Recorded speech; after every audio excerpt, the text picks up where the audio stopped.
6. Empiezo yo si queréis. Es que no sé. De acuerdo, pues buenas tardes. Mi nombre es Isaac Pozo. Bueno, soy uno de los panelistas de esta tarde. Os voy a dar la charla de inteligencia artificial. Perdonar este cambio. La cosa sería que mi compañera Pilar os presentara un poco todo, os presentara además.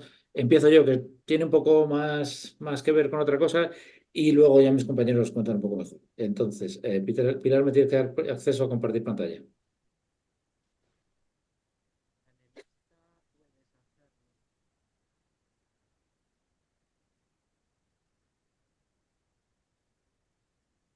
No, todavía no. Ahora, perfecto. Bueno, pues vamos para allá. Eh, un segundito. Estamos ahí. Vista lectura. De acuerdo.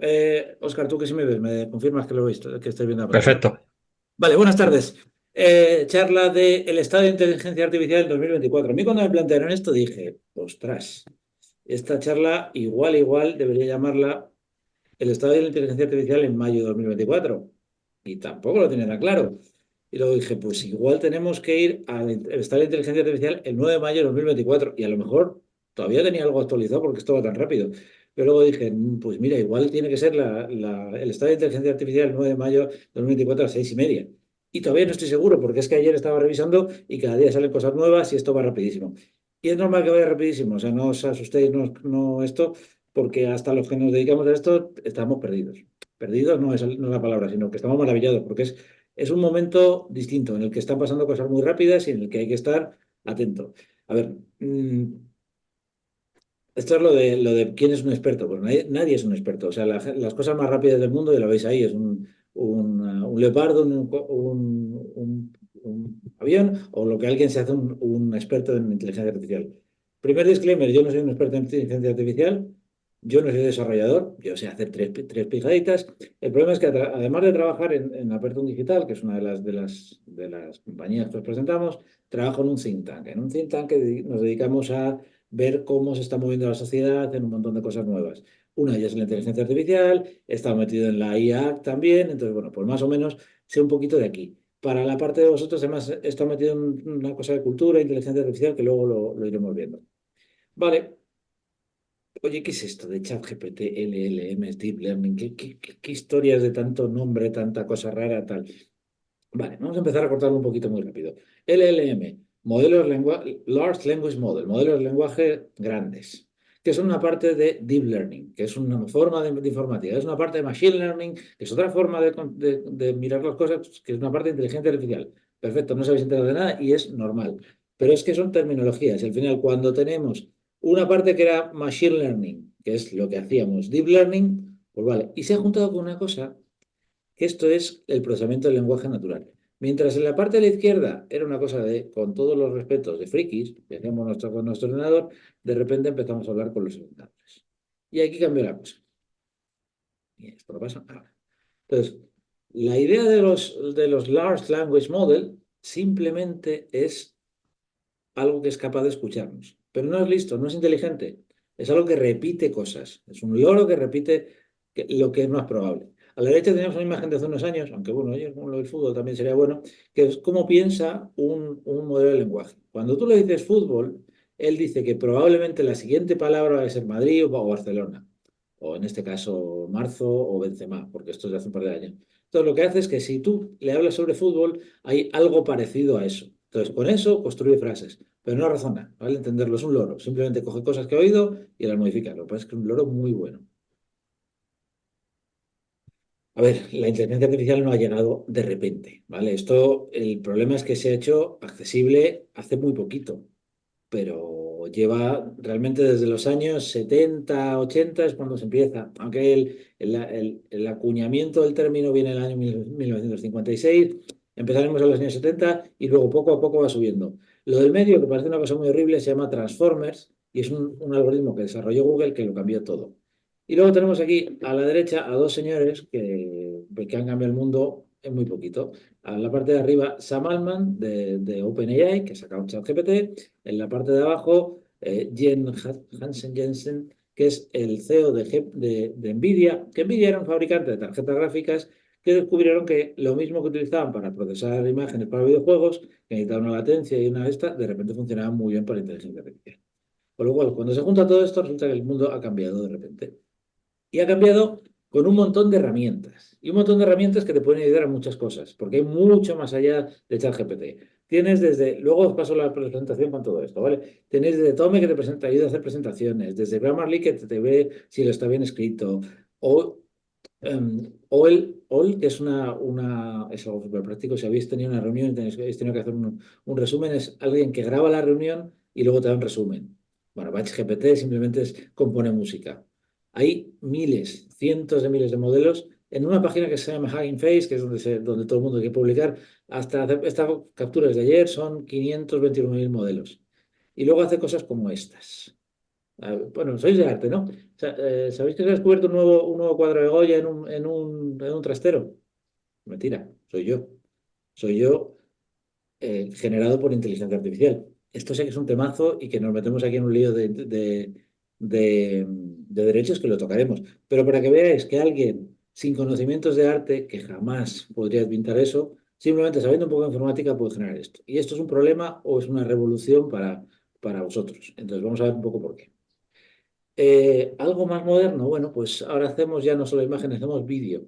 Sora es un modelo de vídeo de OpenAI, pero que hace este tipo de cosas. Sé que vosotros trabajáis en museos. Este plano no existe, este museo no existe.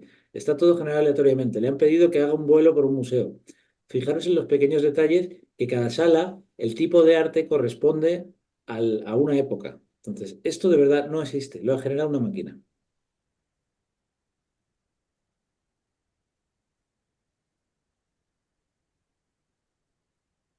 Ninguno de estos cuadros existe, simplemente se cree, tiene referencia a otros cuadros. Estamos cambiando de épocas, ninguna de estas estatuas existe y decide por dónde ir. Todavía tiene fallos, o sea que hace cosas raras y mete por algún sitio extraño. Pero fijaros, y si no, se no sé si habéis visto un anuncio de Coca-Cola que es todavía mejor hecho con este tipo de cosas.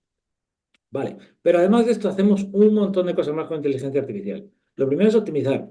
Este era un jueguecito que se llamaba Flappy Bird, que era muy complicado, pero lo que decidieron es enseñarle al ordenador a base de recompensa y castigo. Castigo, vuelves a empezar, recompensa te doy puntos y se vuelven yonkis de los puntos, a que probar y volver a probar. Entonces, lo que a nosotros nos lleva a tiempo, porque tenemos que aprender uno a uno, lo bueno de los ordenadores es que te permite meter cientos o miles de simulaciones, con lo cual hace más rápido. Pero es que además los ordenadores son capaces de descubrir nuevas estrategias. Nadie les ha enseñado a estos monigotes que tienen que coger una rampa. Nadie, pero lo han decidido. Además son capaces de pensar a muy largo plazo. El Go es un programa, es un juego es el ajedrez chino, le llaman. Es un juego complicadísimo y hay campeonatos de Go por televisión. Google o AlphaGo, que era una compañía que al final compró Google, eh, desarrolló un algoritmo para jugar algo. Lo televisaron en la televisión coreana y tal, y hizo un movimiento muy extraño en el momento 37. Nadie entendía por qué. Resulta que 3 horas después, cuando se iba la partida, el ordenador utilizó ese movimiento 37 para ganar. ¿Por qué? Porque había sido capaz de pensar no solo sus jugadas, no solo al contrario, sino lo que hubiera pasado en un montón de futuros.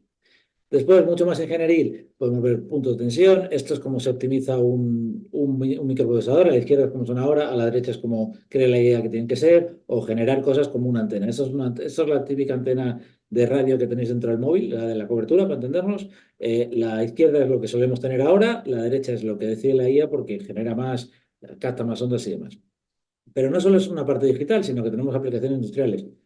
Aquí tenéis desde la detección de un cáncer, la izquierda es lo que cuando ya es capaz de hacerlo bien un radiólogo, la derecha es lo que hace una máquina.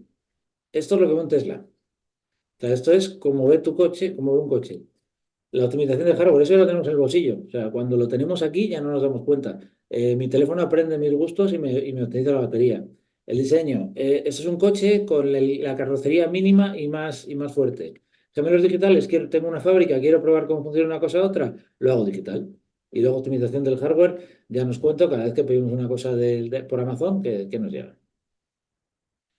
Y aquí la pregunta es, oye, ¿y Google dónde está? Pues Google el problema es que lleva años haciéndolo tan bien que no lo consideramos tecnología. ¿Os conocéis el Google, ¿cómo se llama? La traducción de imágenes. Lo tenéis en todos los teléfonos. Viajas a cualquier lado y el teléfono lo hace. Hizo una cosa con Gemini que le podía decir, oye, tengo dos bolas de lana, ¿qué puedo hacer con ello? El problema de Google es que se le ha ido un poco de las manos, vamos a decirlo así finamente, y desde ingenieros que han acabado hablando con el propio algoritmo diciendo que está vivo, a un exceso de inclusividad en el que le decías, píntame un papa, por favor, y al final lo que te generaba es este tipo de imágenes. Bueno, pues, pero Google no es tonto y está ahí y sacará cosas, ¿vale? Pero lo mismo, tampoco nos pasemos con tecno-optimismo, ¿vale? O sea, sí que es cierto que hay un informe de Goldman Sachs que dice que puede acabar con 300 millones de empleos. Bueno, ya veremos. Pero también es verdad que se hablaba mucho de que hace 10 años que la conducción autónoma iba a dejar fuera a todos los taxistas y todos los camioneros y todavía no está pasando.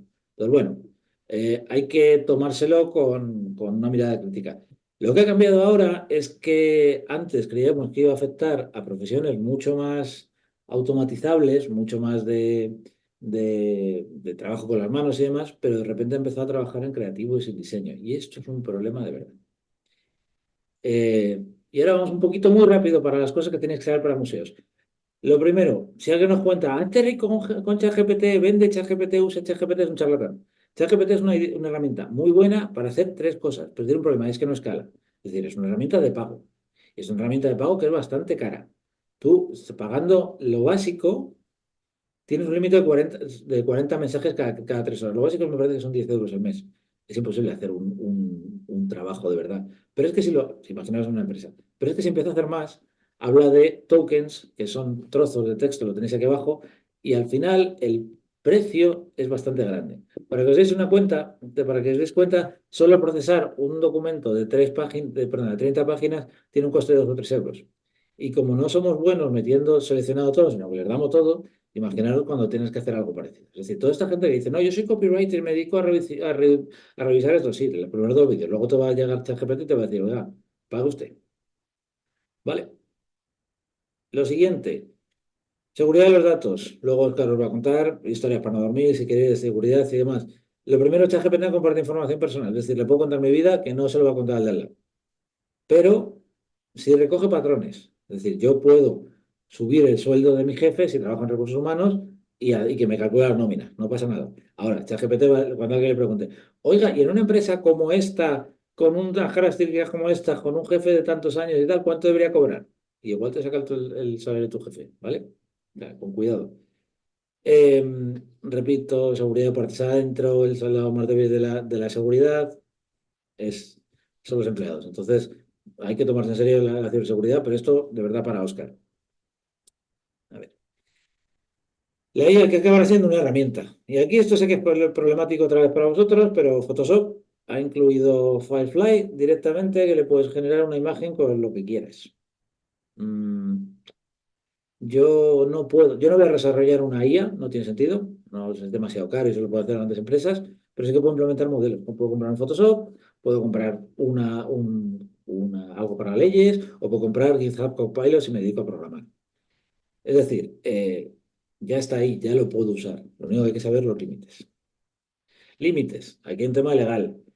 Os lo cuento muy por encima. En España estamos avanzando mucho en eso porque además tenemos, aparte de una carta de derechos digitales, una estrategia digital, tenemos una agencia de supervisión de la inteligencia artificial y además unas leyes de propiedad intelectual bastante bien hechas.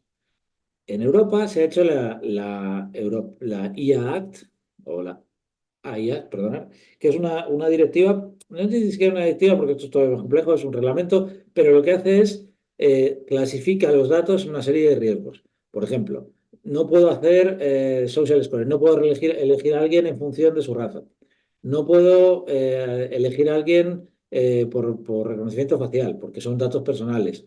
Luego hay otros que sí que puedo hacer, pero tengo que tener muy controlado. O sea, solo lo puede hacer el gobierno, pues un reconocimiento facial en el transporte. Luego, otros con sistemas más limitados, o sea, temas de reconocimiento de emociones, y luego otros simplemente pues, de riesgo mínimo.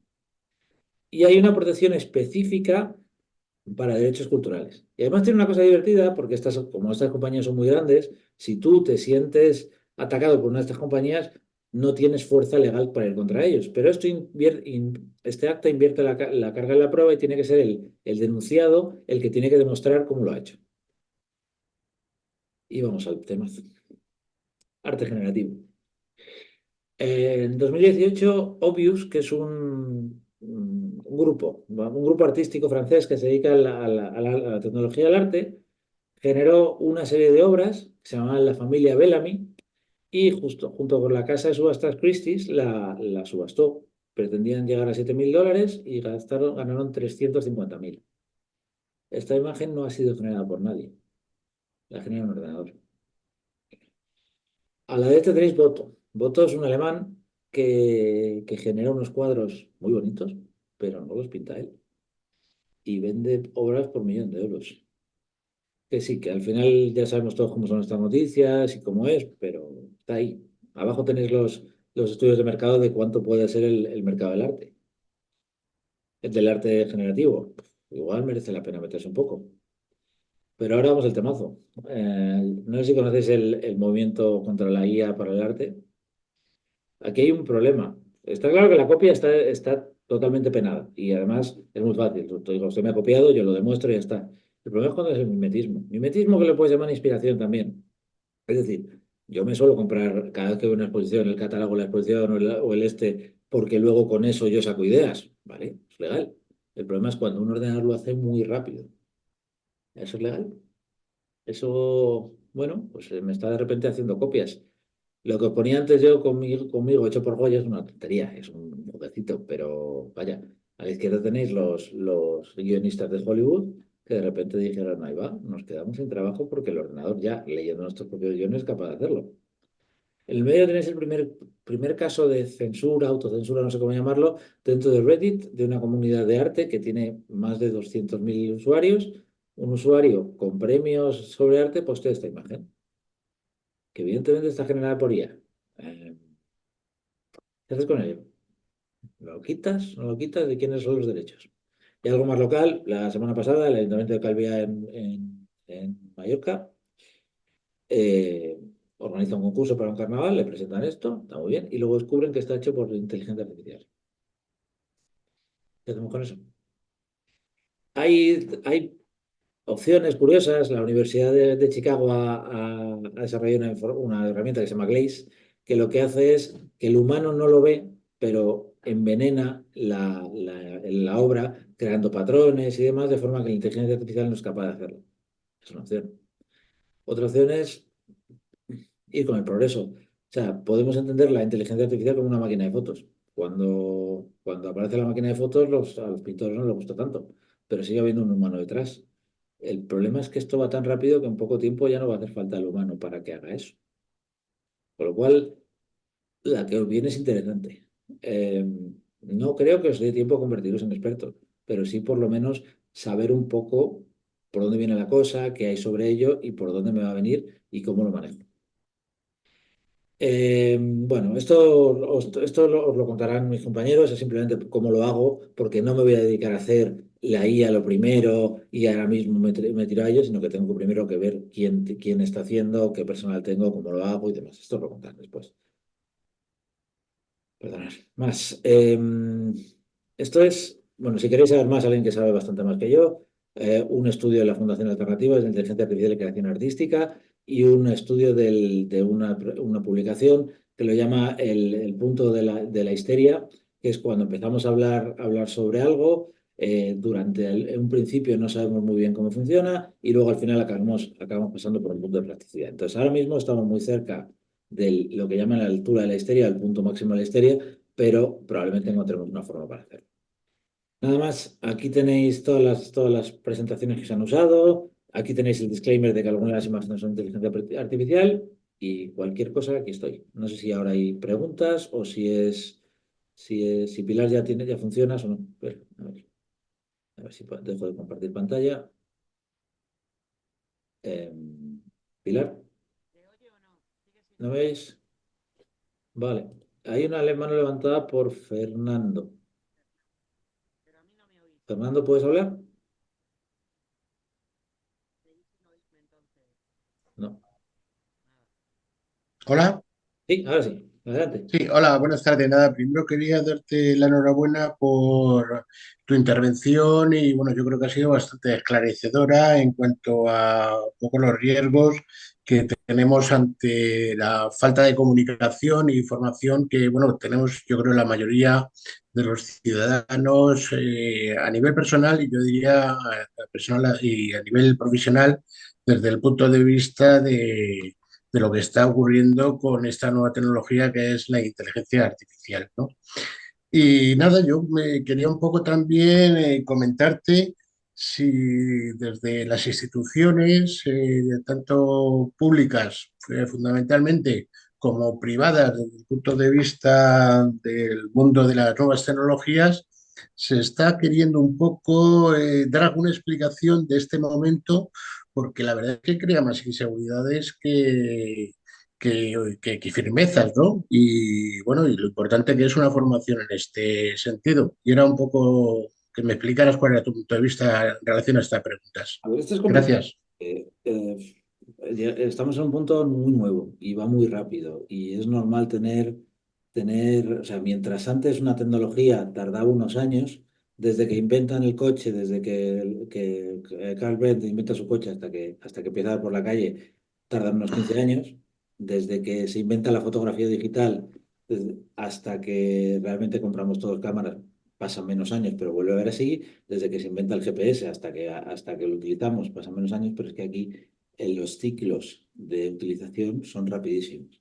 Entonces, como tenemos unos ciclos de utilización rapidísimos, es complejo. Es decir, lo que decía, en España está haciendo bastante para ello, el mundo del arte y de la cultura está moviendo bastante.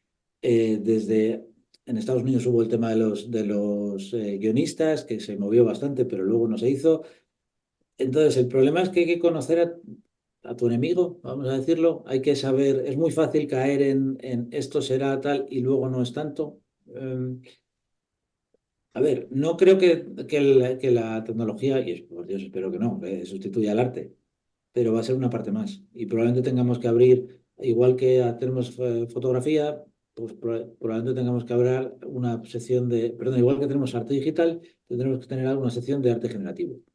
Pero también tampoco es cuestión de todo vale. O sea, es decir, lo que os decía el mimetismo. O sea, no vamos a dejar de comprar catálogos o de comprar o los museos ya no va a ser genérame una imagen del Museo del Prado. Pero bueno, los que trabajéis en museos tenéis que empezar a dar un contenido pues en común. Y esto es un poco el problema de siempre. Las nuevas generaciones consumen otro tipo de contenido. Vaya, pues igual hay que adaptarse hasta cierto punto.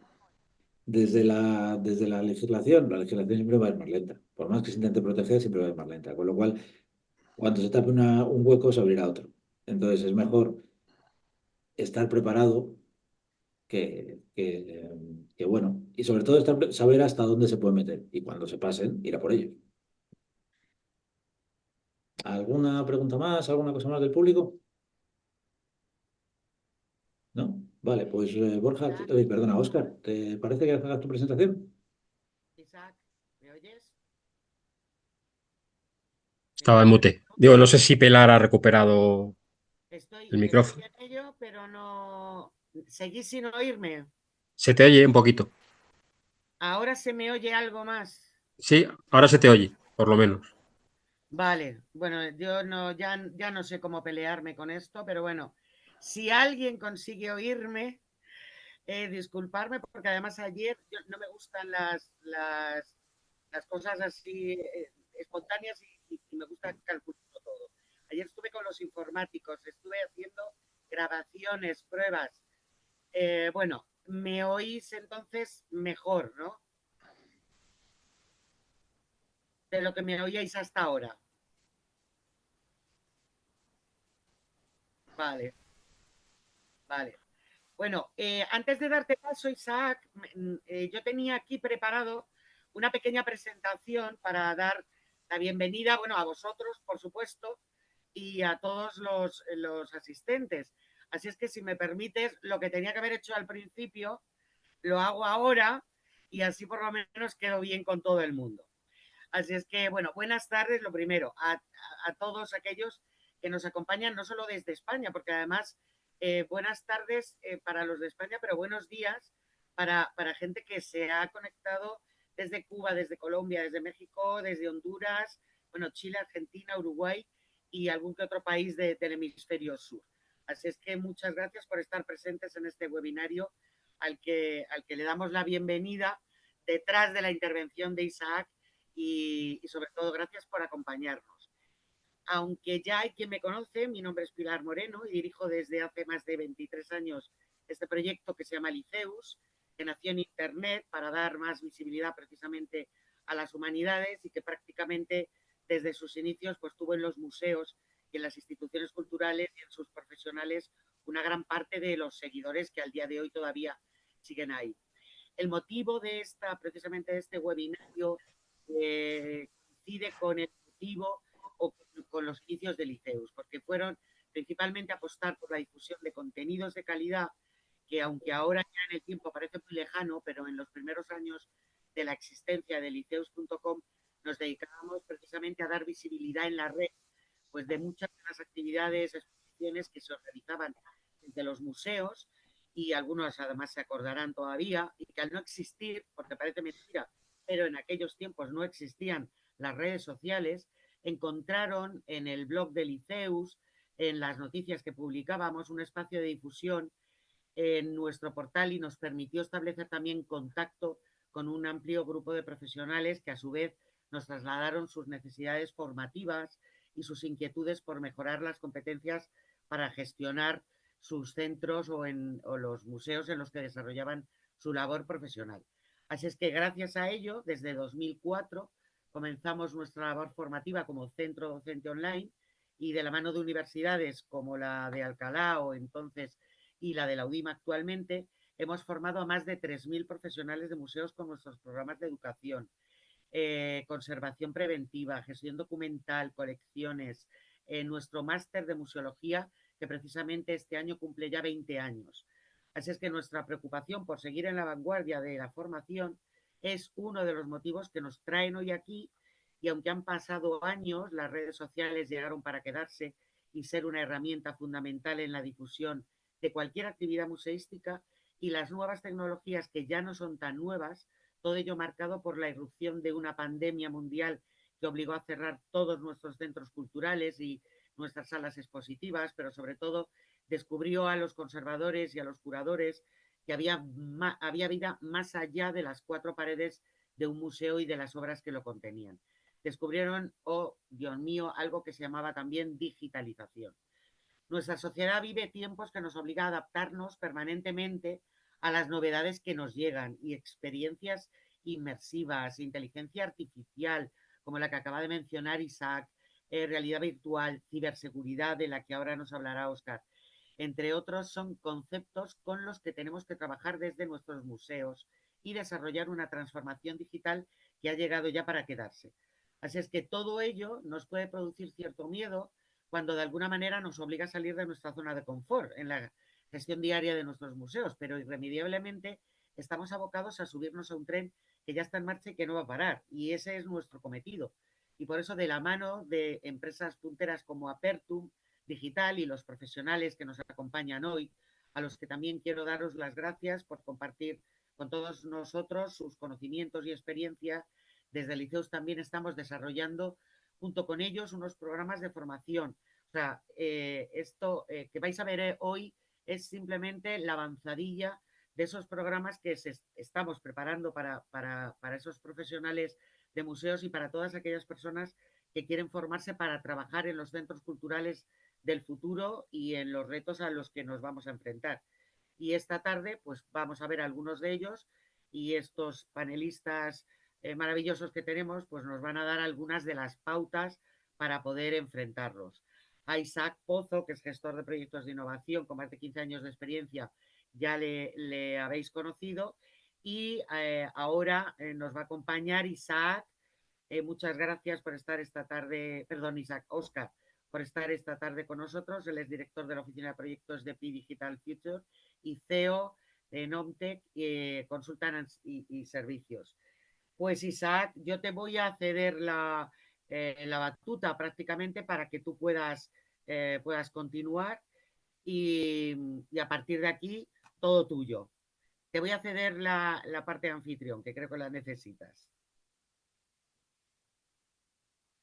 Oscar. Sí, adelante, sí, sí. Perfecto. Pues nada, lo primero, Pilar, una vez más, darte las gracias por querer contar con nosotros. ¿Se me oye bien? ¿No? A mí Sí, sí, no. Vale, perfecto. perfecto. Que a veces en casa del herrero, cuchillo de palo. Suele pasar. Gracias por contar con nosotros para este webinario.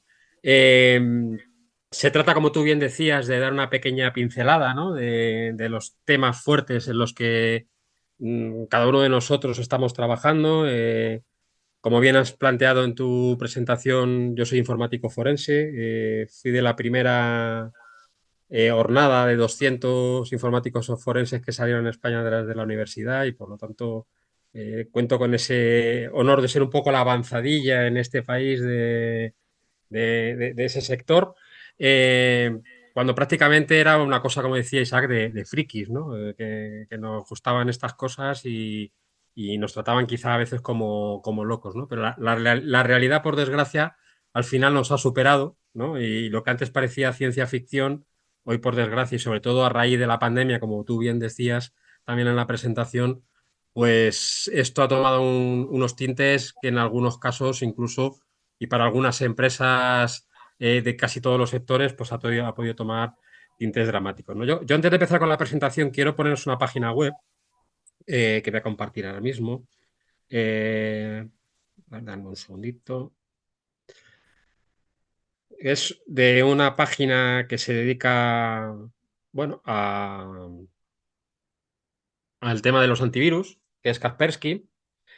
Y como veis, esto es en tiempo real los ciberataques que se están produciendo a lo largo de todo el mundo. ¿Veis las flechitas que se mueven en los arcos de dónde están atacando de un punto a otro? Y como veis, ahora mismo la mayor actividad se está produciendo en torno a Europa, ¿no? Porque bueno, en este horario todavía están empezando a salir de sus centros de trabajo las personas y es el mejor momento en el que utilizan los ciberatacantes para poder tratar de atacar a estas empresas, ¿no? Bueno, yo quería que vierais esto porque esto es una realidad que se vive en todo el mundo a diario y que esto no es ciencia ficción. Es decir, estos son datos reales de un antivirus que tienen millones de empresas en todo el mundo y usuarios personales, y son estadísticas en tiempo real de los ciberataques que se están detectando a través de estos antivirus en todo el mundo, ¿no? Por lo tanto, estamos hablando de datos muy severos, ¿no?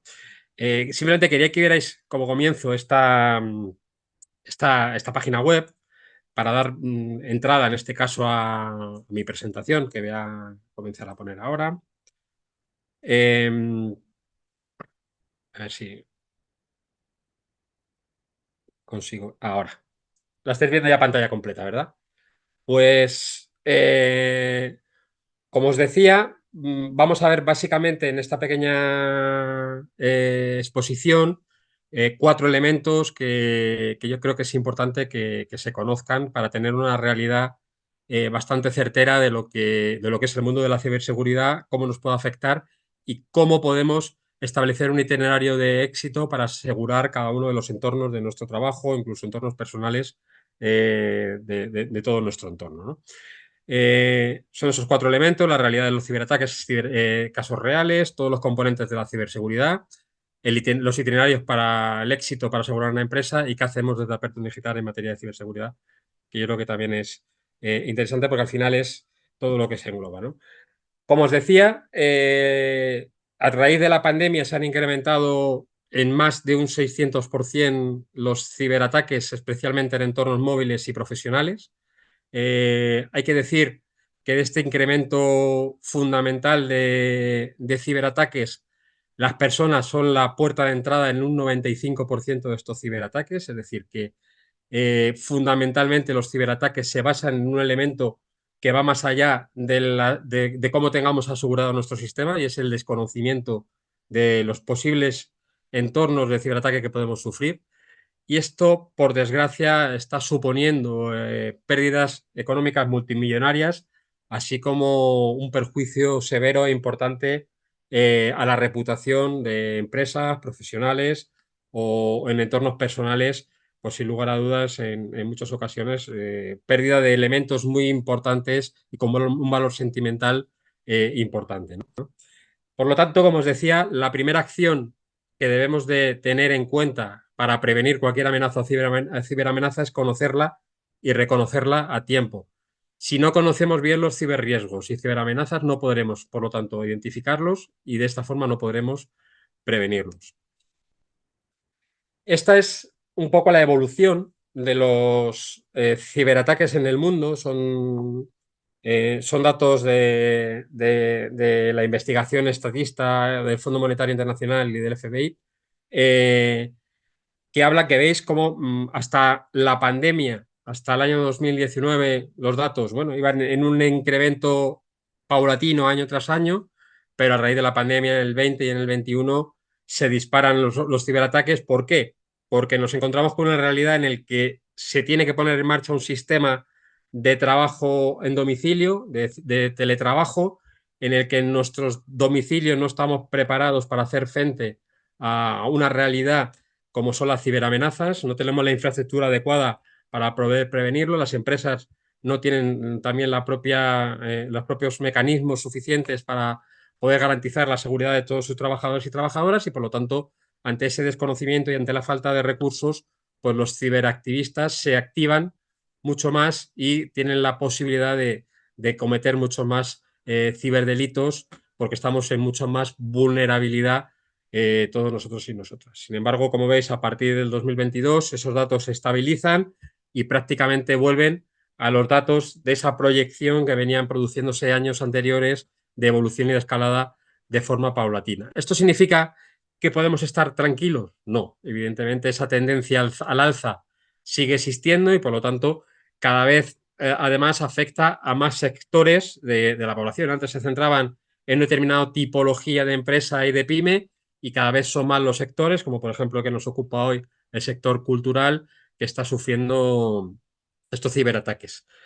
Primera pregunta que puede surgir, ¿quiénes son las principales fuentes para recibir este tipo de ataques? Pues no lo hay. No existe una tipología de posible target para recibir este tipo de ciberataques. Aquí en España hemos sufrido ataques de consideración. Os pongo este ejemplo de un caso muy sonado en España, que fue el ataque que sufrió el Ministerio de Trabajo en plena pandemia, con los expedientes, con un alto número de expedientes de regulación de empleo fruto de esa pandemia a tramitar, que provocó que durante más de 3 meses el Ministerio y la Tesorería de la Seguridad Social estuviera completamente paralizada, con la imposibilidad de poder pagar las prestaciones a los trabajadores, para poder hacer ningún tipo de trámite online, ¿no? Y esto, como digo, generó un perjuicio muy importante económico a muchas personas en este país,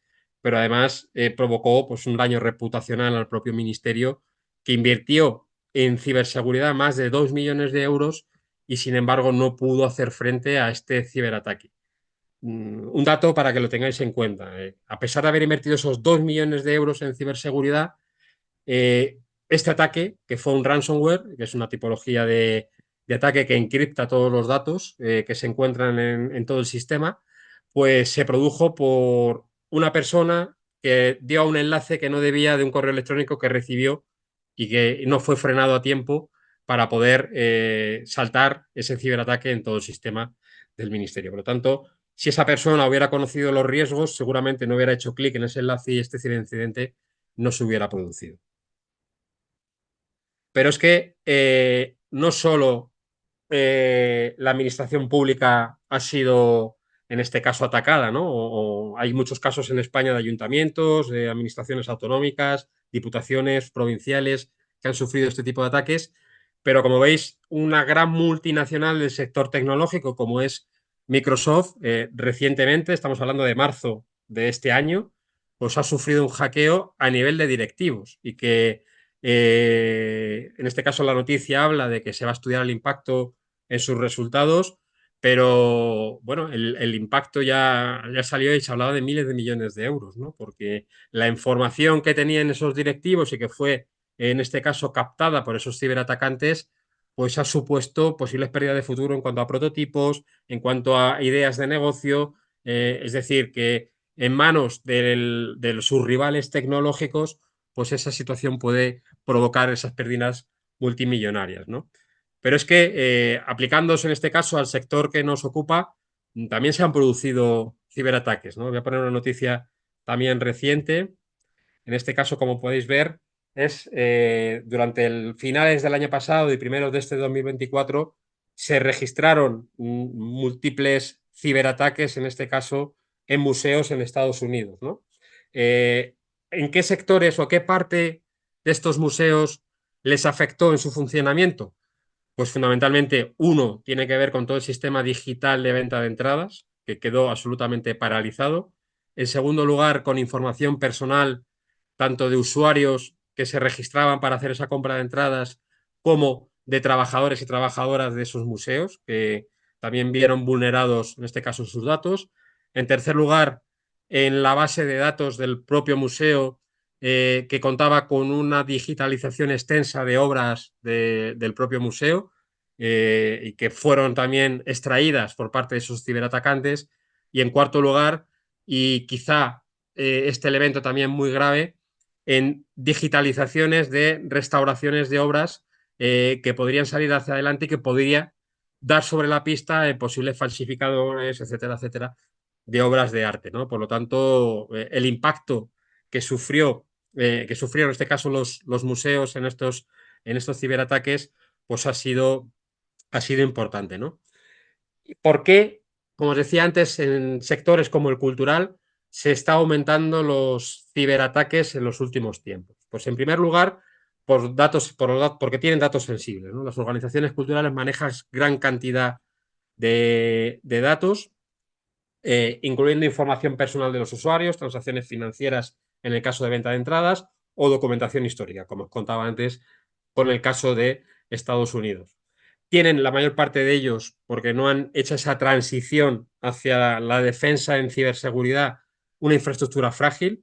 Algunos museos y entidades culturales pueden carecer de sistemas de seguridad informática avanzados, pues en este caso las limitaciones presupuestarias, que por desgracia es inherente al sector, o la falta de una infraestructura robusta, pues los hacen vulnerables o más vulnerables que otros sectores a estos ataques cibernéticos. Luego, la dependencia de proveedores externos, generalmente, como lo veíamos antes, la incapacidad que tienen las propias instituciones culturales de hacer frente de motu propio, esa transición digital en algunos de sus elementos les hace la necesidad de poder depender de proveedores externos para la gestión de esos sistemas digitales, y esto evidentemente, al no haber previsto pues en los contratos con estos agentes externos o en las licitaciones, si hablamos de sectores culturales ligados al sector público, no haber previsto esos planes de continuidad de negocio, los propios contratos o unos elementos básicos de ciberseguridad y de protección para esos proveedores externos, pues han provocado que sean más blancos, en este caso, a este tipo de ciberataques, ¿no?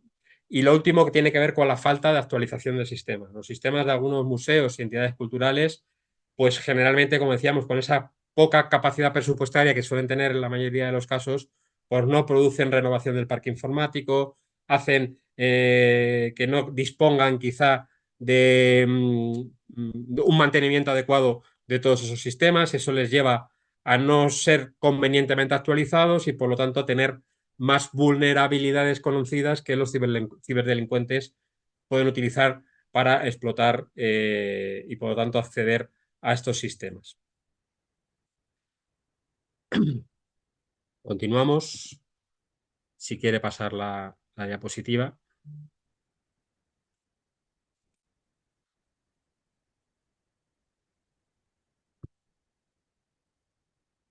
Bueno, ¿cuál es un itinerario de éxito para cualquier empresa del sector cultural o entidad del sector cultural o de cualquier otro tipo de sectores? ¿Qué elementos pueden hacer para tener garantía de éxito en materia como la ciberseguridad? Pues el primero y más importante, el hacer una auditoría de su sistema, es decir, el saber qué realidad viven, qué elementos de vulnerabilidades pueden tener y, por lo tanto, a raíz de esa auditoría, hacer una remediación y aseguramiento del sistema.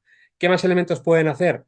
Pues, en lugar a dudas, un curso de concienciación en ciberseguridad. Lo que hablábamos al principio, el 95% de los ciberataques se producen, en este caso, por falta de conocimiento del propio usuario. Yo puedo tener el ejemplo del caballo de Troya, ¿no? Que quizá todos conocemos, es el más adecuado. Yo puedo tener la mejor muralla defensiva para proteger mi entorno, que pueden ser los principales elementos de ciberseguridad, pero como yo le abra la puerta de forma, pues eso, sin tener el conocimiento adecuado a cualquier ciberataque, pues de poco me va a servir todo ese tipo de elementos si yo le favorezco el acceso, ¿no? Luego, con elementos de consultoría para pliegos y contratos con todos esos proveedores externos para garantizar precisamente que se cumple la normativa en ciberseguridad y en continuidad de negocio.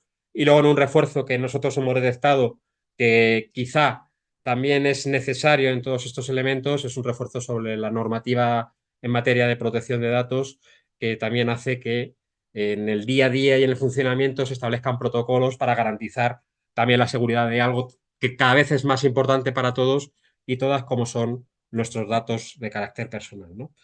Eh, Poco más quería contaros, simplemente haceros entender esta necesidad para un sector tan incipiente, que entendáis que la realidad que se vive en el día a día en el sector, pues es más preocupante quizá del que podamos encontrarnos, y, por lo tanto,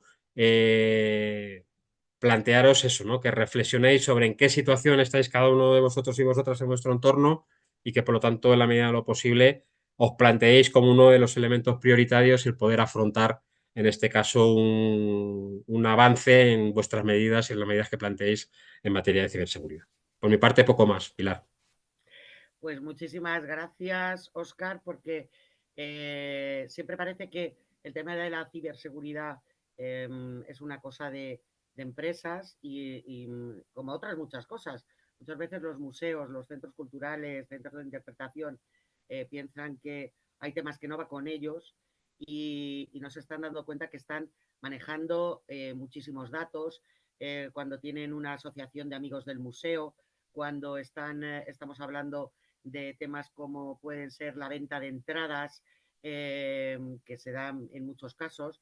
Es decir, todo eso son puertas de entrada y, por ejemplo, en uno de los cursos que nosotros tenemos en liceos, que es el de seguridad en los museos, ahora vamos a incorporar un módulo dedicado precisamente al tema de la ciberseguridad, porque era algo que no se contemplaba, pero precisamente por lo que decía yo un poco en mi intervención al principio, la formación de los profesionales tiene que ir al pairo de todas las cuestiones que van surgiendo y, lógicamente, la ciberseguridad, igual que la inteligencia artificial, son temas que ahora mismo están, bueno, pues no solamente tienen que estar en boca de todos, sino que además hay que formarse un poco para poder tratar estos temas.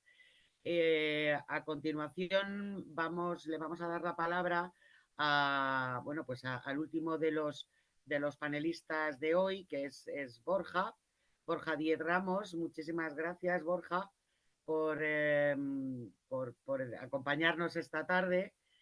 No sé si tienes el micrófono activado o desactivado. Ahora sí, sí, sí, ya está. Ahora, ¿Qué tal? Borja, muchísimas gracias, digo, A ti. por acompañarnos.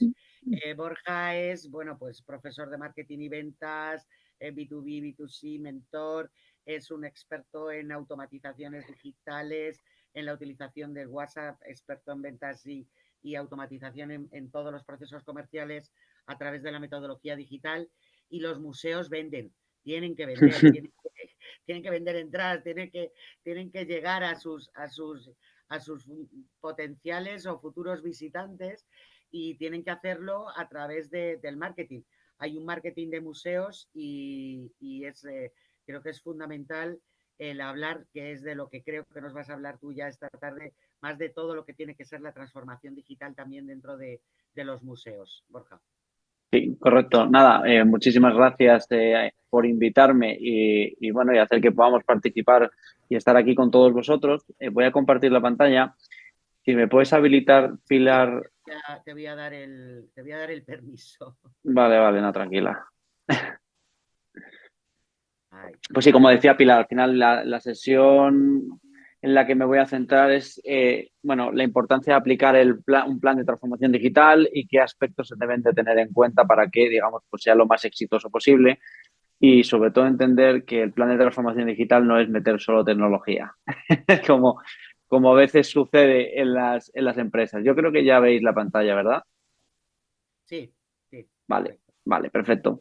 Bueno, dame un segundo, no sé si puedo poner esto en modo presentación, que es un PDF, yo creo que no. Bueno, si no, no pasa nada. Voy a ocultar por lo menos. Ya está, venga, estupendo. Bueno, pues como decía, al final, uno de los aspectos, bueno, como habéis visto, digamos que lo que vamos viendo en el mercado es la incorporación cada vez con más urgencia en, bueno, voy a decir de manera horizontal en cualquier industria, ¿no? El uso de la inteligencia artificial ya no solamente por una parte de optimización de procesos, sino simplemente también para habilitar nuevas funcionalidades como puedan ser canales conversacionales donde la inteligencia artificial podría ser capaz de bueno, pues ayudar y asesorar a, bueno, pues a cualquier tipo de persona, incluyendo, por ejemplo, en un museo que pueda utilizar ese tipo de inteligencia, ¿no? Pues como digo, para que de una u otra forma, pues un visitante pudiese profundizar pues, en las obras, ¿no? Por ejemplo, ¿no? Pero aparte de, digamos, estar lógicamente, viendo todas estas nuevas novedades que surgen, aparte de proteger la casa, ¿no? Por decirlo de alguna manera, con la parte de ciberseguridad y lo que comentaba Óscar, hay algo que para mí también es muy relevante, ¿no? Y sobre todo que a veces tendemos a olvidar en las empresas, que es la aplicación del plan de transformación digital. Y como decía, aplicar un plan de transformación digital no es poner tecnología, ¿vale? Que a veces eh, tendemos a confundirlo, ¿vale?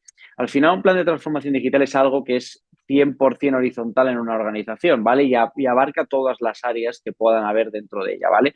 No solamente marketing, por decir que al final marketing es uno de los departamentos que normalmente suele ser, junto con la tecnología, ¿no? Quienes más innovan en este tipo de aspectos, pero como digo, la transformación digital debe llegar a toda la organización, desde un área de administración, recursos humanos, marketing, ventas, tecnología, etc. ¿Vale? Es decir, que para mí el punto principal y donde en mi experiencia, ¿no? Como principalmente consultor, que tanto en la parte formativa como en la parte de consultoría ayudo a las empresas de todo tipo a implementar este tipo de acciones, lo que detecto es que siempre se falla en el mismo punto, que es el diagnóstico. Es decir, entender perfectamente mi empresa y qué procesos son los que debo tener y que no tengo que poner tecnología por ponerla, ni me tengo que ir a la tecnología más cara simplemente por una cuestión de pensar que con un Ferrari, bueno, voy a comprar el pan mejor que con un Audi, cuando pues el Audi a lo mejor me funciona más y está más adecuado a mis características, ¿no? Entonces, como digo, ese es un primer pilar, ¿no? Y de hecho, pues lo veo muy a menudo, ¿no? Que, de hecho, tengo un caso concreto de hace muy poquito, una empresa industrial se decide digitalizar, implementan un sistema de gestión de clientes, un CRM, adquieren uno de los más caros de mercado, que es Dynamics. ¿Cuál es el problema? Que al no tener un buen diagnóstico, invierten una gran cantidad de dinero y el proceso al final no está bien definido, por lo tanto, la tecnología no funciona. No funciona no por la tecnología, sino precisamente porque el diagnóstico no está bien hecho, ¿vale? Entonces, para mí, como digo, es como algo básico, pero que por desgracia no nos centramos. Y para habilitar o para entender esa parte de diagnóstico, nos centramos en varios puntos. Uno de ellos, lógicamente, es el de entender el mercado, tanto interno como externo. Tengo que entender cómo funciona, pues lo que estábamos hablando hace un momento, de inteligencia artificial, ver por dónde van las tendencias y yo cómo puedo incorporarlas, ¿vale? Hablábamos antes de que desarrollar tecnología como la inteligencia artificial propia es muy cara, ¿vale? Pero existen fórmulas que puedo utilizar. Dependiendo del tipo de dato que yo tenga o, vamos a decir, el riesgo que pueda tener, si son datos sensibles, lógicamente no poder utilizar una de tercero porque va a chuparla, pero dependiendo de esto, bueno, pues yo puedo ir jugando con las diferentes tecnologías que pueden existir en el mercado de terceros. Como digo, no todo tienes que desarrollarlo internamente en casa, ¿no? Que existen soluciones que te puedan, sobre todo, dar velocidad, ¿no? Que es cuando tienes que pensar en esto, ¿no? Aparte de, vamos a decir, mirar la parte externa, tengo que mirar la interna, que es la de los procesos, y la de entender en qué situación me encuentro, qué límites tengo, qué necesidades tengo y sobre todo ser muy consciente de las capacidades que tengo, ya sean a nivel humano, ya sean a nivel, vamos a decir, económico y estructural, ¿vale? Porque al final, como digo, no por tener lo más caro vas a ser el mejor o el más eficiente, ¿vale? Entonces, para mí eso es como un gran punto en el que te centras. Una vez entendido esto, yo tengo que entender, pensando ya en un punto de vista más marketingiano, cómo es mi cliente. ¿Por qué? Porque si yo no entiendo cómo piensa mi cliente, yo no puedo utilizar los procesos, lógicamente, centrándole a él, ¿vale? Es decir, que pongo un caso muy claro, pero si vemos, yo sé esto, por ejemplo, ayer por suerte tuve la suerte de poder dar una formación a Repsol, ¿vale? Y hablábamos de esto de yo soy consciente de que veo cambios, por ejemplo, en el comportamiento de las generaciones más jóvenes y hablamos de el uso del teléfono. Yo no puedo forzar a que los clientes utilicen un determinado canal porque a mí me sea más rentable, porque a mí me guste más o porque tradicionalmente esté acostumbrado a usarlo. Y en este caso, yo tengo que pensar en cómo es el cliente y tengo que tener en cuenta que, en vuestro caso, los museos, puedo tener un grupo muy amplio de tipos de clientes y debo adaptarme a N cantidad de ellos, ¿vale? Entonces, al final, si yo no entiendo cómo son, cómo funcionan, qué necesitan yo, el diagnóstico que hay interno de mis procesos, pues lo más probable es que falle. Entonces, si al final os dais cuenta, cuando me pongo a pensar en la tecnología, pues como vuelvo a decir, no por incluir Salesforce, que es lo más caro en CRM, pues me va a garantizar el éxito si no pienso en esto, ¿no? Y después tengo también una parte que se nos suele olvidar, que le podemos llamar gestión del cambio, que creo que es un nombre muy acertado, que es ponerte a pensar, vale, hablamos de la empresa, hablamos del mercado, hablamos de cómo es mi cliente, pero ojo, cómo es mi estructura de, vamos a decir, de recursos humanos, es decir, los trabajadores que tengo en mi organización.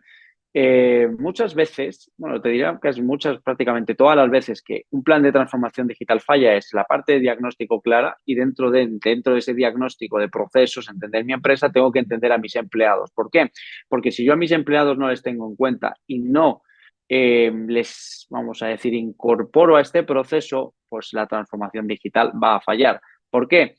Porque al final son los que tienen que operarla y al final tengo que hacer un proceso, no sé si llamarle de ventas, la verdad es que no lo sé cómo llamarle, pero básicamente hacer un proceso de venta interna para que entiendan los empleados que lo que estoy haciendo es para mejorar, lógicamente, los procesos, su operativa y que al final el trabajo sea lo más sencillo posible, entendiendo que el cliente tiene unas necesidades que debo cubrir y, lógicamente, rentabilizar de alguna forma, ¿vale? Pueda ser económicamente, pueda ser en tiempo, pueda ser en calidad que pueda entregar, ¿no?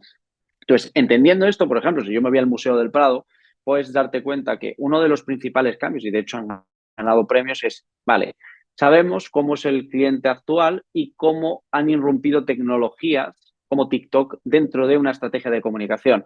Entonces, incorporo un canal como es TikTok, donde yo comunico de una forma diferente a mi audiencia, llegando a audiencias más jóvenes que se interesen por el arte, dando un contenido más adaptado a, pues vamos, los tiempos en los que vimos ahora, donde yo si veo algo más de 15 segundos, pues me saturo, me aburro y lo paso. Entonces, bajo ese prisma, tengo que entender que el cliente me está demandando algo, ¿no? Entonces, como digo, si os dais cuenta, tengo que ir dándole forma a todo esto. Y como hablaba del empleado, al final es el que va a articular todo esto. Si yo no soy, o yo no le tengo en cuenta a la hora de explicarle por qué hay que incorporar TikTok, por qué los vídeos deben tener un determinado formato, por qué debo comunicar de una forma en la que habitualmente no comunico, y cuando sobre todo te vas a entidades tan, vamos a decir, longevas, como pueda ser el caso del Museo del Prado, pues cuando estamos hablando de cambiar la estrategia de comunicación, lógicamente a más de uno le va a quebrar el cerebro. Entonces, tengo que hacer un esfuerzo de gestión del cambio, donde implemento objetivos concretos, planes de acción y, sobre todo, formación. Es el siguiente punto, ¿vale? Un plan de transformación tiene que incluir formación y la formación no solo va ligada a herramientas y a tecnologías, sino va ligada incluso a metodologías, a procesos de trabajo, a cambios en la estructura, es decir, que, como os dais cuenta, estoy hablando de algo que es totalmente transversal, ¿vale? Y al final digo, bajo mi punto de vista, ¿no? Que casi todas las empresas fallan en esos puntos de diagnosticar bien las necesidades que tengo como empresa, las que tiene mi cliente y hacer que los empleados se sientan partícipes y les pueda dar esa capa de formación, ¿no? Realmente, por centrar un poquito más el tiro, hemos hablado de una forma global, ahora vamos a decir, el diagnóstico en sí es entender el nivel de madurez de mi empresa. Es decir, tengo que saber cómo me encuentro, pero no penséis, lo que pasa es que a mí incluimos la palabra transformación digital porque no dejamos de ser todos de marketing en general y tenemos que adornarlo todo mucho, pero estamos hablando de un plan de transformación, punto pelota. Un plan de transformación que me lleva a entender el nivel de madurez de mi empresa, un nivel de madurez digital, un nivel de madurez dentro del mercado y sobre todo entendiendo que la tecnología, como habéis visto, por ejemplo, con el caso de Isaac, la velocidad con la que, digamos, cada vez se van produciendo cambios, ¿no? Dentro de los procesos de las empresas, ¿no? Y el caso, por ejemplo, de la inteligencia artificial, a lo mejor hace 2 años podíamos entender, o sobre todo los que estábamos más metidos, ¿no? Podíamos saber lo que era la IA, es decir, teníamos experiencia usando determinadas cosas, pero digamos que ya se ha hecho de forma masiva, ¿no? Y eso, lógicamente, tengo que incorporarlo dentro de mi, vamos a decir, madurez dentro de la empresa, ¿no? Lógicamente, debo entender qué hacen el resto de competidores con los que yo tengo la suerte o desgracia de estar en el mercado para saber si tengo que incorporar o no determinadas cosas. Sobre todo es por no reinventar la rueda, principalmente. Si ya alguien, por ejemplo, el Museo del Prado está haciendo un tipo de comunicación en TikTok que tiene sentido y engancha y, de hecho, genera un gran engagement o una gran participación de los usuarios, yo no tengo por qué reinventarlo. Es decir, simplemente le daré mi estilo, mi formato y podré aprovechar ese conocimiento que me da el estudio de la competencia. Entender cuáles son mis debilidades y mis fortalezas respecto al mercado, tanto interno como la parte interna que hablaba, ¿no? Externo e interno. Y por aquí, para mí siempre hay algo que el plan de transformación, como digo, debe incorporar es, pensemos en no solo tecnología. Yo me gusta mucho insistir en esto, ¿vale? Porque es que digo que al final yo tutorizo una gran cantidad de empresas donde al final la parte de tecnología es la que monopoliza prácticamente todo el plan, ¿no? CRMs, no, herramientas de automatización, no, inteligencia artificial. Ahora de repente todos quieren hacer inteligencia artificial. Eso es un caso que me encuentro y cuando les pregunto cuál es el caso de uso ni lo saben, pero me han dicho que la tengo que utilizar. Entonces, ¿realmente existe una necesidad como para hacerlo? Pues no siempre tiene sentido introducir inteligencia artificial, o por lo menos no como la entendemos, ¿no? Entonces, como digo, tengo que tener en cuenta los procesos de mi empresa, las metodologías de trabajo, lógicamente la tecnología como habilitadora de todo lo demás y como herramienta y palanca de optimización. Lógicamente las ventas, ¿vale? Donde entendemos que las ventas han ido teniendo un cambio significativo a lo largo de los años. Cuando me veo un mercado particular, digamos que es un mercado mucho más dinámico, donde los cambios se producen de forma mucho más rápida. Cuando me veo un mercado de empresa, digamos que todavía la pandemia, no, en este caso, por suerte, hizo que muchas empresas tuvieran que actualizar ese proceso, como digo, de ventas, ¿no? Donde ya empezaron a digitalizar, utilizar redes tipo LinkedIn, TikTok como herramienta también de capturación de empresas, automatizaciones, incorporaciones de canales nuevos como WhatsApp, Telegram, en definitiva, como que se empezó a ampliar un poco más el espectro, ¿no? Y luego la parte de comunicación de marketing digital, donde surgen metodologías nuevas como procesos educacionales que se le llaman, que no deja de ser, no tiene nada que ver con la formación en sí, pero sí es un proceso en el que yo como organización, sea del tipo que sea, hago esa función, vamos a decir, docente. Volviendo al Museo del Prado, cuando utilizan su canal de TikTok, aparte de introducirte determinadas obras de forma rápida, te doy una formación de curiosidades que normalmente cuando estoy in situ en el museo pasan desapercibidas. Y eso es algo en lo que yo me apalanco y donde mi estrategia de comunicación y de marketing, digamos que es pues bueno, voy como adaptándome un poco, ¿no? a esos cambios, ¿no? Hablamos también del cliente, ¿vale? Ya he comentado que es importante entender cómo es el tipo de cliente y me gusta hacer énfasis porque no solamente es el clásico de hago un buyer persona, el famoso buyer persona que siempre sale en todos los sitios a relucir, sino que aparte de eso, a mí me gusta decir que aparte de hacer un buyer persona, que tienes que hacer varios, uno por cada tipo de cliente, tengo que hacer mapas de empatía, uno por cada tipo de buyer persona, donde yo profundizo y soy capaz de verbalizar cualquier tipo de comunicación que podría hacer. ¿Por qué? Porque al final eso me permite luego articular mensajes.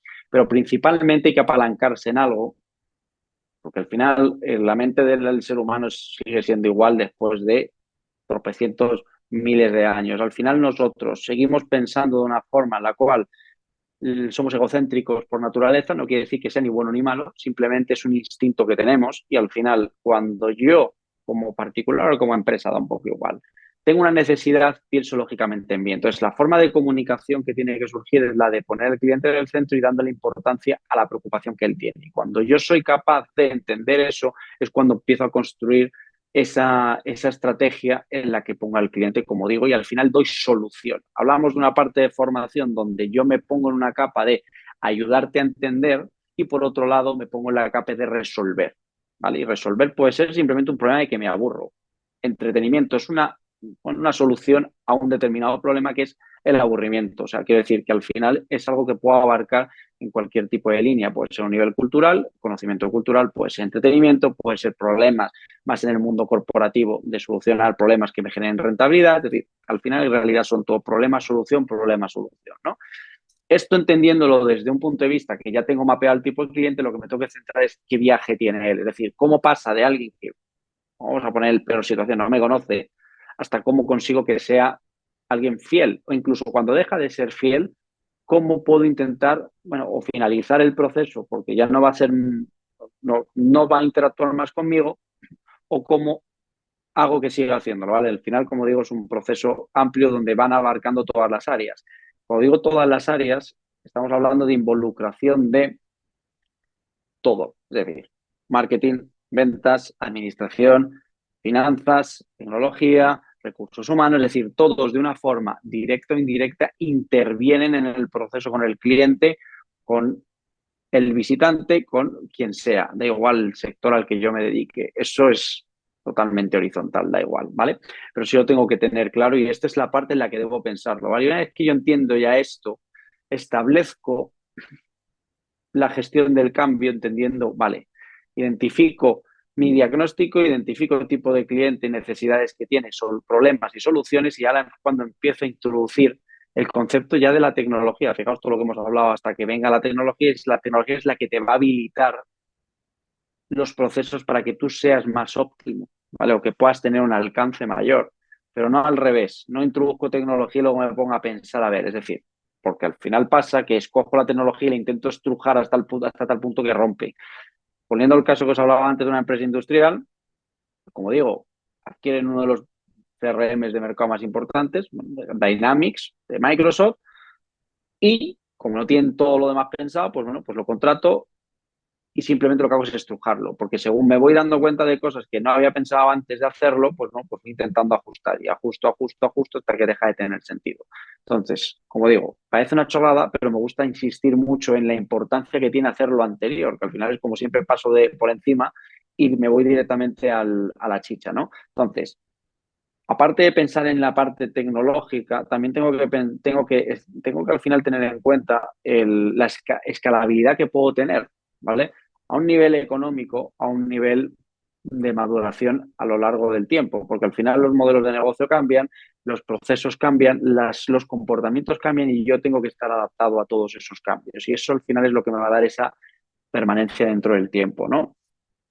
Y por último, la aplicación de este plan, ¿vale? Al final se resume en, una vez entendido, como digo, resumen, entendiendo cómo es el mercado, cómo es mi empresa, qué tipo de cliente, qué viaje hace, qué tipo de tecnología es la que me va a ayudar a mejorar esos procesos. Trabajo la gestión del cambio, lo que tengo que empezar es a implementar tiempos y planes con objetivos concretos y KPIs o los famosos indicadores o palancas que me van a ayudar a ver si cumplo los objetivos en los plazos que me voy marcando, ¿vale?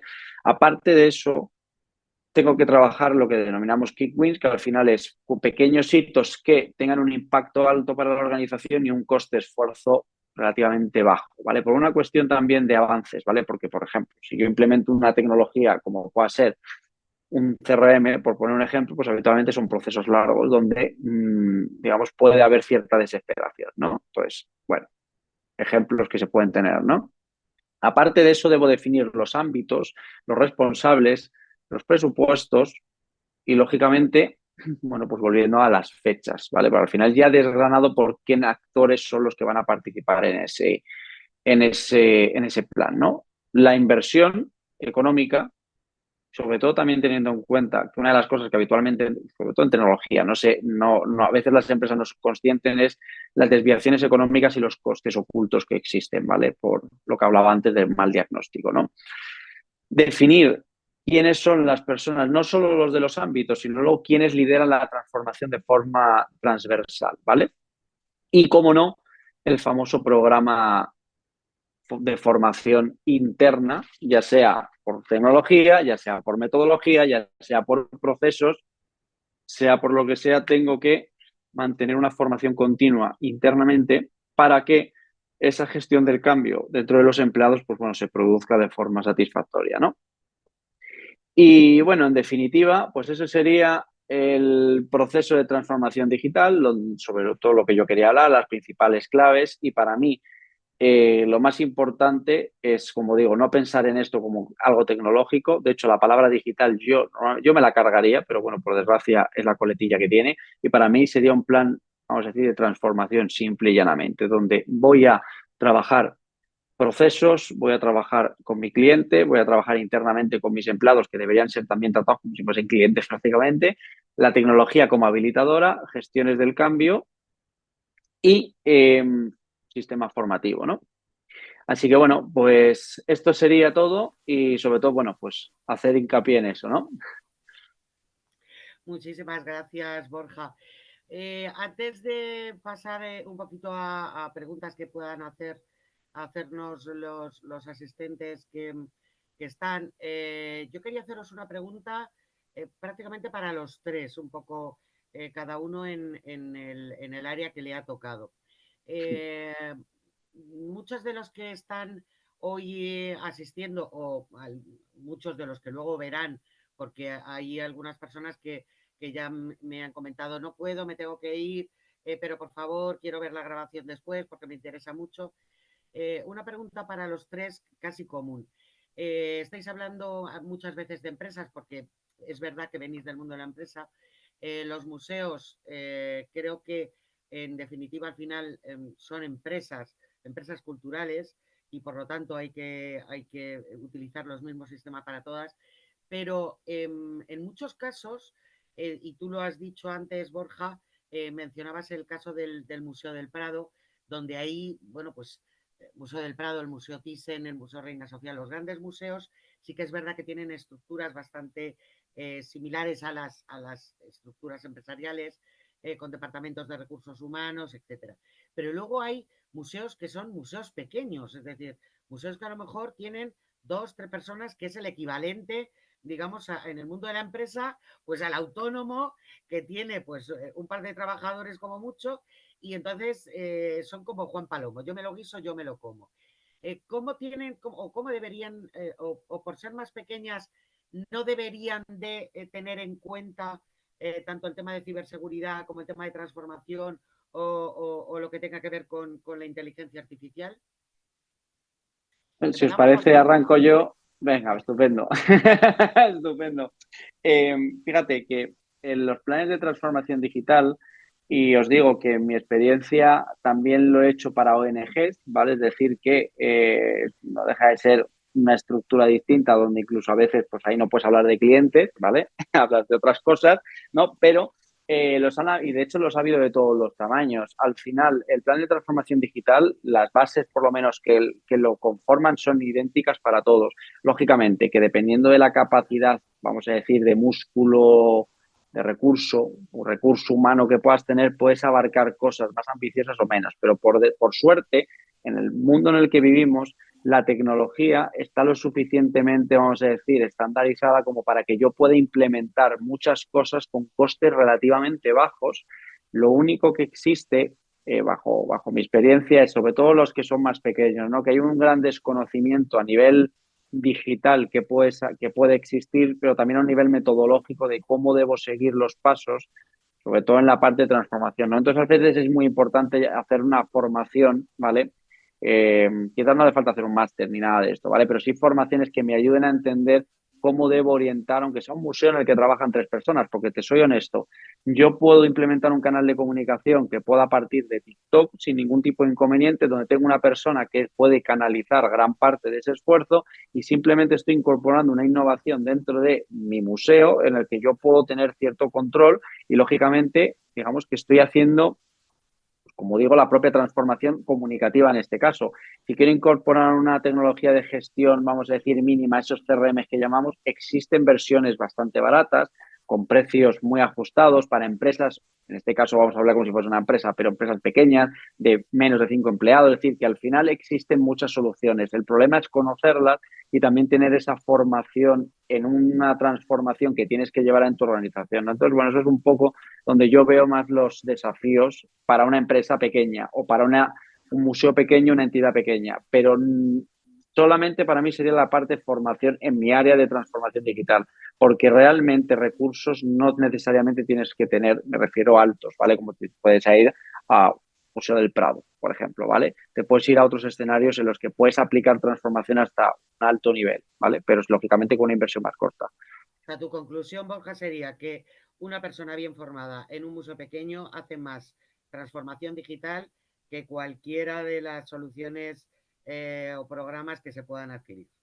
Sí, sí, de hecho, sí. El pilar principal es para mí la formación, es decir, tener esa capacidad para entender y a partir de ahí aplicar, entendiendo este diagnóstico que hablaba, vamos a decir, entiendo las necesidades que existen, pero también entiendo mis recursos. Entonces, con mis recursos, ¿qué cosas puedo hacer sabiendo lo que existe en el mercado? Pero al final es formación y conocimiento realmente. Para mí es como el principal reto que hay.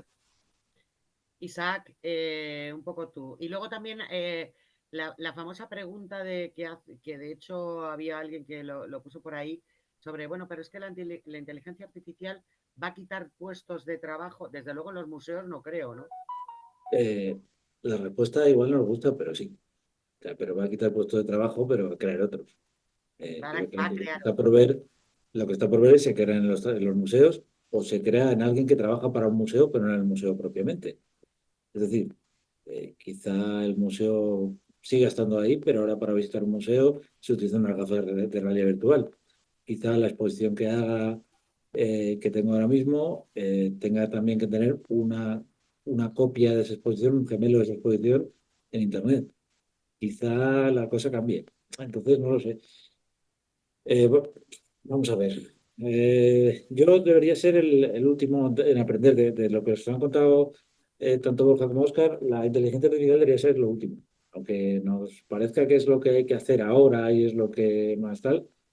Sí debes conocerla, lo primero para que no te la cuelen, para que no llegue nadie y te la cuele. Y esto, Pilar, te voy a poner por las nubes, pero es que se nota la gente que lo hace las cosas bien y lo hace desde abajo y lo hace sin venderte historias. O sea, si a mí Pilar me dijera, oye, te voy a vender un curso de ChatGPT ahora mismo sin que sepas lo que... Vale, no, claro, es como, mira, los museos son sitios que conservan y son conservadores y están los curadores. Es decir, es gente que lleva muchísimos años. Por cierto, lo tengo que decir, Pilar, yo hice la tesis en un museo de ciencias naturales. Entonces yo he estado entre colecciones, a mí me encanta este tipo de cosas.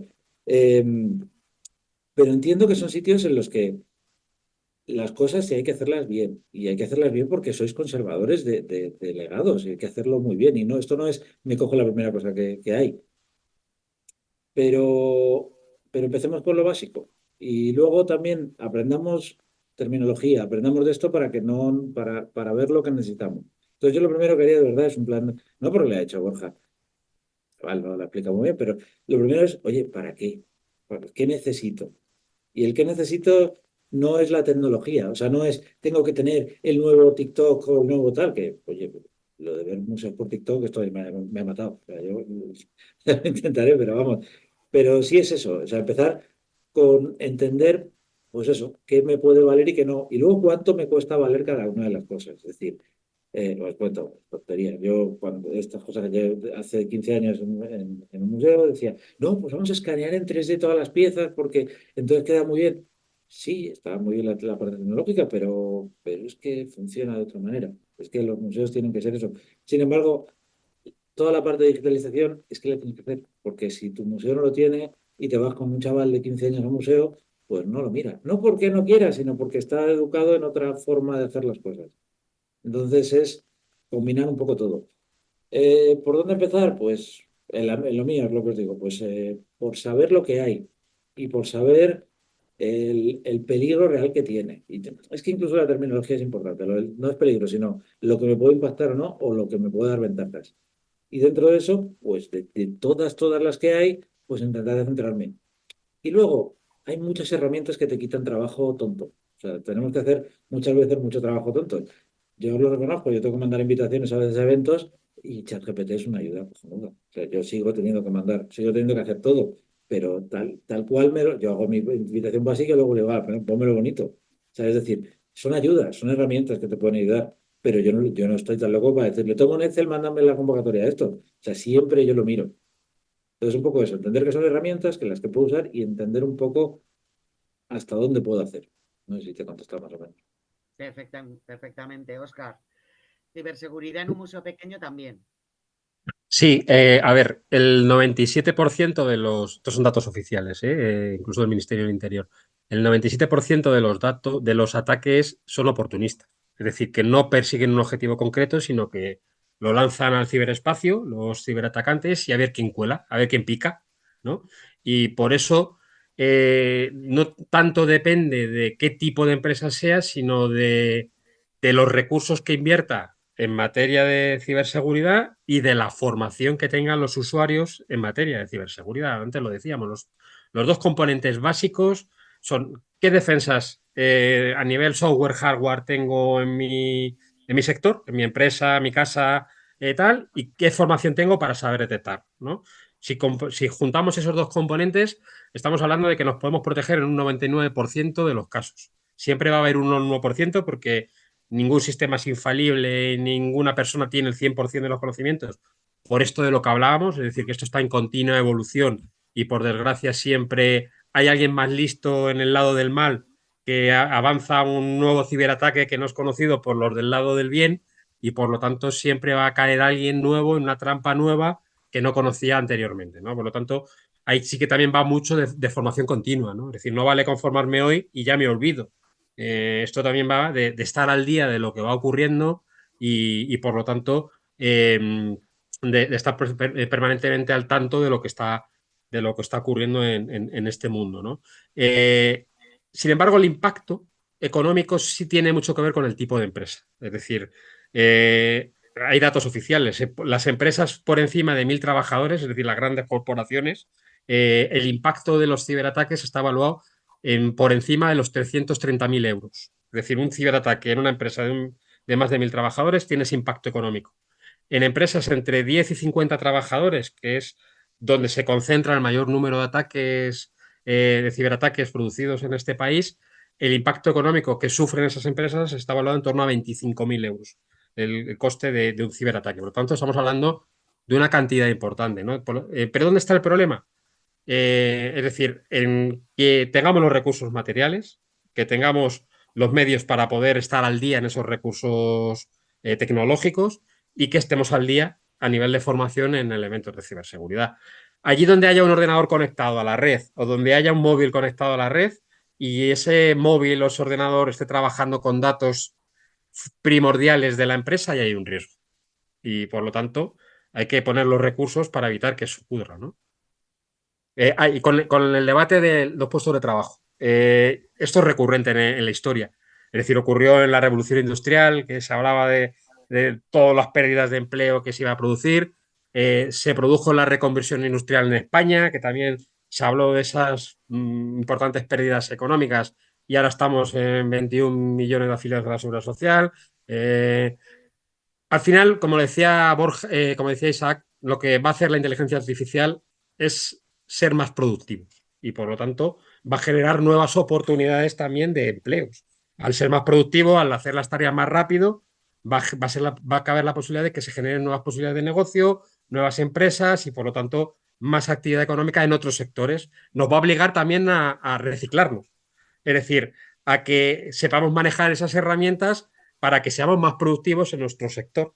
Por lo tanto, nos va a obligar a ponernos más al día que nuestro competidor para poder estar por delante de ellos en competitividad, en todos estos elementos, ¿no? Por lo tanto, yo no soy de los pesimistas porque la historia nos ha dicho que todo lo contrario y por lo tanto yo creo que es la historia, lo bueno nos ha ido dedicando a todos estos pasos. Yo soy optimista de cara al futuro, pero es importante también hablar de los riesgos que nos trae la inteligencia artificial, ¿no? Con fake news, con todo lo derivado que puede producir y que para eso la regulación es muy importante. Yo creo que, Pilar, en algún entorno que hemos coincidido también tú y yo, lo he dicho, tenemos la suerte en España de que vivimos en la Unión Europea que ya ha regulado los derechos de los ciudadanos y de las empresas con respecto a la inteligencia artificial. Pero en otros sitios no es así, ¿no? Y por lo tanto, esos riesgos también nos obliga a tener regulación y por lo tanto a darnos un marco de confianza en el que no todo valga con respecto a la inteligencia artificial. Nada más, quería decir solamente eso. Muchísimas gracias, Óscar. Yo no sé si alguno de los asistentes quiere levantar la mano para hacer alguna pregunta,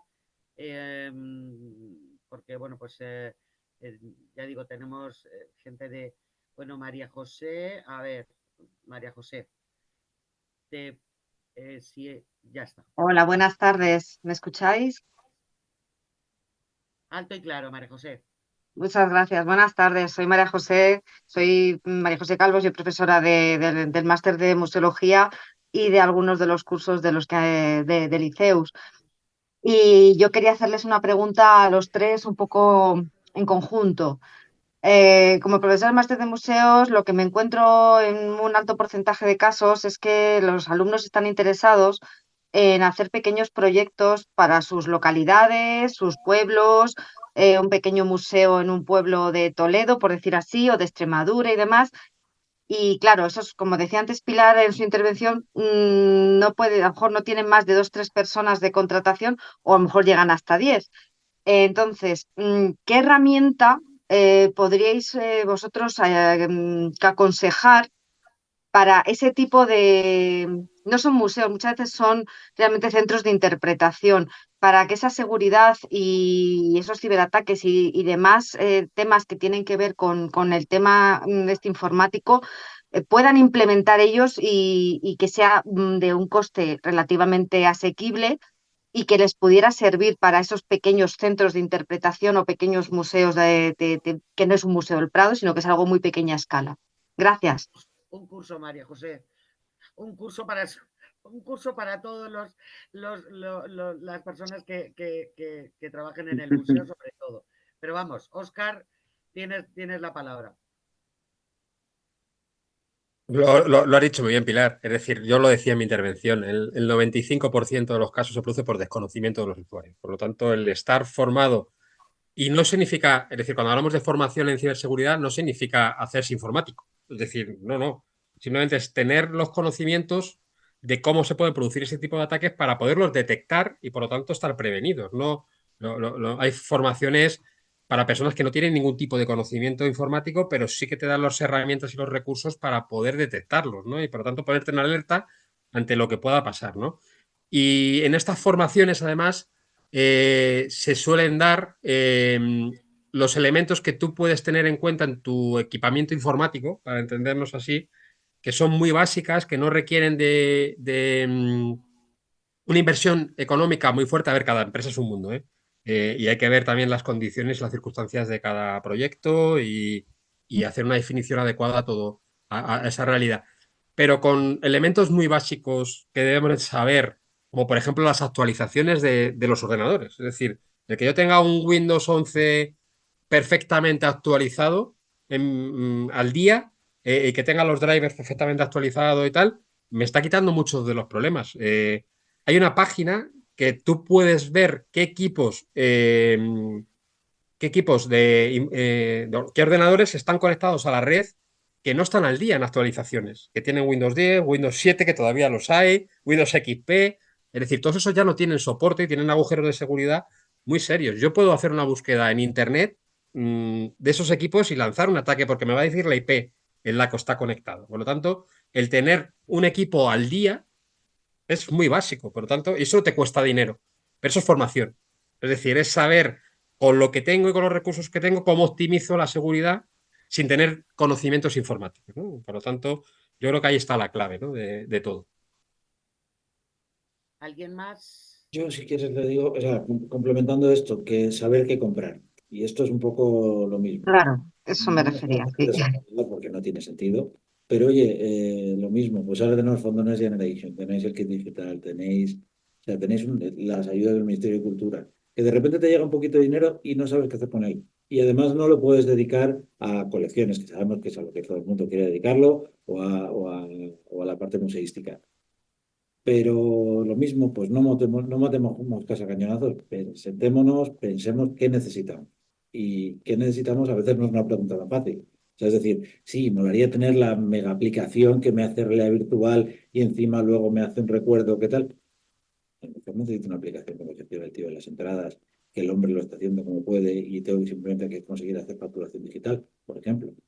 Entonces, es un poco eso, sentaros a hacer esa reflexión de qué necesito y qué parte hay de moda también, que también hay que hacerlo, que de verdad, esto es como, hace falta tener un TikTok, es que me han matado mucho con el TikTok de los museos, pero pues, a lo mejor hay que hacerlo y hay que perder un tiempo haciendo contenido para eso.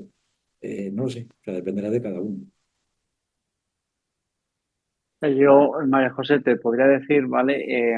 Respecto al tema de la ciberseguridad, sobre todo pensado para empresas, bueno, para, vamos a decir, museos o empresas, bueno, da igual, más pequeñas, ¿vale? Que lógicamente el recurso económico es más limitado.